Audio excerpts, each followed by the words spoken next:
महाभारत के प्रेमियों, मैं राम सागर शास्त्री आप लोगों के समक्ष रखने जा रहा हूं कर्ण का पूर्व जन्म। देखिए, महाभारत में एक चौपाई आप लोगों ने सुनी होगी कि अर्जुन कर्ण बयरु भारी और तुम रक्षा करी हो बनवारी। अर्जुन और कर्ण का बहुत बड़ा बैर है, इसलिए हे कृष्ण तुम ही रक्षा करना। आखिर अर्जुन और कर्ण का बहुत बड़ा बैर क्या था? देखिए, पूर्व जन्म में कर्ण दंभोदभवा नाम का एक राक्षस था, जिसने भगवान सूर्य की कठोर तपस्या की। सूर्य देव ने प्रकट होकर दंभोदभवा से वरदान मांगने को कहा। दंभोदभवा ने हाथ जोड़कर कहा, प्रभु मुझे ऐसा वरदान दीजिए कि संसार में कोई भी योद्धा मेरे साथ जीत न सके। सूर्यदेव ने दंभोदभवा को 100 कवच और कुंडल प्रदान किए और कहा, तुम्हारे कवच और कुंडल को भेदने वाला स्वयं मृत्यु को प्राप्त हो जाएगा। जिसने 1000 वर्ष तपस्या की होगी वही एक कवच को भेद सकता है। तुम्हें मारने के लिए 100 कवच तोड़ने पड़ेंगे, न कोई इतना कर पाएगा और न तुम्हें मार पाएगा। सूर्यदेव इतना कहकर अंतर्ध्यान हो गए। अब तो इसे अभिमान हो गया, इसने ऋषियों मुनियों पर अत्याचार करना शुरू कर दिया। कोई भी वीर उसकी क्षमता पर नहीं जाता था। इसने मनुष्य जाति पर आतंक मचा दिया। आज सारे ऋषिवृंद नर नारायण के पास पहुंचे। उन्होंने प्रार्थना की कि आपने बहुत दिनों तक तपस्या की है, इसलिए इस राक्षस का विनाश करो। नर नारायण दंभोदभवा से युद्ध करने के लिए तैयार हो गए। सबसे पहले नर ने दंभोदभवा से युद्ध किया। उन्होंने 1000 वर्ष की तपस्या के बल से उसका एक कवच काट डाला, परंतु तपस्या क्षीण होने के कारण नर की मृत्यु हो गई।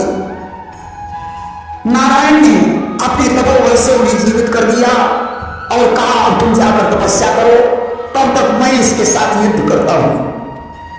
नर तपस्या करने चले गए। नारायण उसके साथ युद्ध करते रहे। जब 1000 वर्ष के पश्चात वे लौट कर आए, तब नारायण ने दंभोदभवा का दूसरा कवच काट दिया और तपस्या क्षीण होने की वजह से नारायण की मृत्यु हो गई। अब नर ने उन्हें तपोबल से जीवित कर दिया और कहा, अब तुम जाकर तपस्या करो, तब तक मैं युद्ध करता हूं। नारायण तपस्या करने चले गए।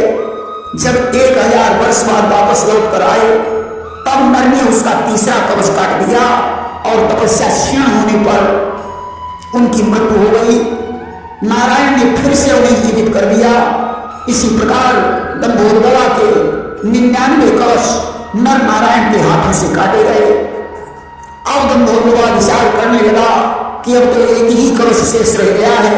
अब तो वह युद्ध भूमि से भाग खड़ा हुआ और भगवान सूर्य की शरण में पहुंचा। बोला, देव 99 कवच नष्ट हो चुके हैं, 100वां कवच शेष रह गया है, इसलिए अब हमारे प्राण की रक्षा करो। सूर्यदेव ने कहा, अब तुम हमारे रथ के पीछे छुप जाओ। इधर दंभोदभवा को सूर्यदेव ने छुपा लिया, उधर नर नारायण उसे ढूंढते ढूंढते सूर्य के पास पहुंचे।